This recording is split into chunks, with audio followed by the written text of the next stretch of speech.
ಪುಣ್ಯ ಎದ್ದೇಳು. ಪರ್ಣಿಕಾ ನಿಂಗೇನ್ ಹುಚ್ಚ?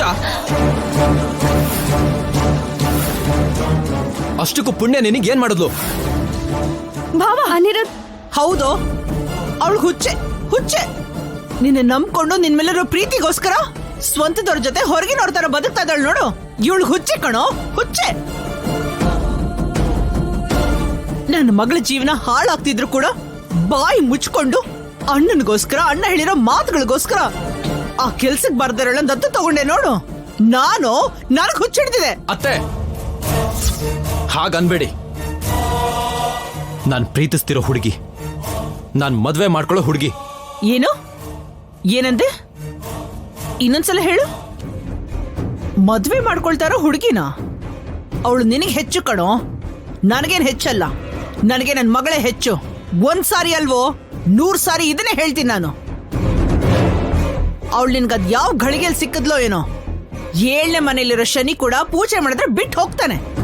ಆದ್ರೆ ಇವಳು ಮಾತ್ರ ನಾವು ಸತ್ರು ಕೂಡ ಬಿಟ್ಟು ಹೋಗಲ್ಲ ಅನ್ಸುತ್ತೆ. ಅತ್ತೆ, ನೀವು ನನ್ನ ಅತ್ತೆ ಅಂತ ನಾನು ಇಲ್ಲಿವರೆಗೂ ಸುಮ್ಮನೆ ಇದ್ದೆ. ದಯವಿಟ್ಟು ಇನ್ನು ಒಂದು ಮಾತು ಕೂಡ ಆಡ್ಬೇಡಿ. ಯಾಕೋ ಆಡ್ಬಾರ್ದು?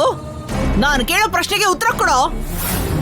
ನೀನೇ ಪ್ರಾಣ ಅಂತ ಬದುಕ್ತಾರೋ ಇವಳನ್ ಬಿಟ್ಟು ಇವಳು ಮಾಯಲ್ಲಿ ಬಿದ್ದು ನಿಜವಾದ ಪ್ರೀತಿ ಏನು ಅಂತ ಗೊತ್ತಾಗ್ತಿಲ್ಲ ನಿನಗೆ. ಇವಳನ್ನ ಹೇಗೂ ನಿನ್ ಮದ್ವೆ ಆಗ್ತಾ ಇಲ್ಲ. ಪ್ರಾಣ ಹೋದ್ರೂ ಪರವಾಗಿಲ್ಲ, ನಾಗಮಣಿ ತಗೊಂಡ್ ಬರ್ತೀನಿ ಅಂತ ಹೇಳ್ತಾ ಇದ್ದಾಳಲ್ಲ. ಅಂದ್ರೆ ನಿನ್ನ ಪುಣ್ಯನೇ ಹೋಗಿ ನಾಗಮಣಿ ತಂದಿದ್ದಾಳೆ ಅಂತ ಊರೆಲ್ಲ ಅಂದ್ಕೋಬೇಕು, ಅಷ್ಟೇ ತಾನೇ? ಭದ್ರಾ, ಗೊತ್ತಿಲ್ಲದೆ ಏನೇನು ಮಾತಾಡಬೇಡ. ದಿಗಂಬರನಿಂದ ನಾಗಮಣಿನ ಪಡ್ಕೊಳ್ಳೋದು ಅಷ್ಟೊಂದು ಸುಲಭ ಅನ್ಕೊಂಡಿದ್ಯಾ? ಅದು ಅನಿರುದ್ಧ ಪುಣ್ಯಾಳಿಂದ ಮಾತ್ರ ಸಾಧ್ಯ ಆಗೋದು. ಅದೇ ಯಾಕೆ ಅಂತ ಕೇಳ್ತಿದ್ದೀನಿ ಮಾವಯ್ಯ. ನಿಮಗ್ ಬೇಕಾಗಿರೋದು ನಾಗಮಣಿ, ಪ್ರತಿಷ್ಠಾಪನೆ ಮಾಡ್ಬೇಕಾಗಿರೋದು ನಾಗಮಣಿ. ಯಾರೇ ತಂದ್ರು, ಯಾರ್ ಪ್ರತಿಷ್ಠಾಪನೆ ಮಾಡಿದ್ರು ಏನು, ನಾನೇ ನಾಗಮಣಿನ ತಗೊಂಡ್ ಬರ್ತೀನಿ, ಪ್ರತಿಷ್ಠಾಪನೆ ಮಾಡ್ತೀನಿ. ಪುಣ್ಯ ಏನಾದ್ರೂ ನಾಗಮಣಿನ ತಂದ್ರೆ 2 ಊರಿಗೆ ಇವಳನ್ನೇ ಯುವರಾಣಿ ಮಾಡ್ತಾರೆ. ಅದ್ ಹಾಗಾಗ್ಬಾರ್ದು, ನಾನೇ ತರ್ತೀನಿ.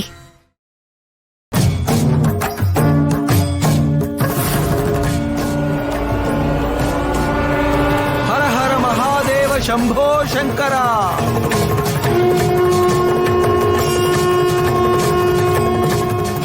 ನಾಗಮಣಿ ಅಂದ್ರೆ ರಾಜನ್ ಜೊತೆಗೆ ದಿಗಂಬರನ್ ಜೊತೆಗೆ ಹೋರಾಡಿ ನಾಗಮಣಿನ ಪಡೆಯೋದು ಅಂದ್ರೆ ಅಷ್ಟು ಸುಲಭ ಅನ್ಕೊಂಡಿದ್ಯಾ?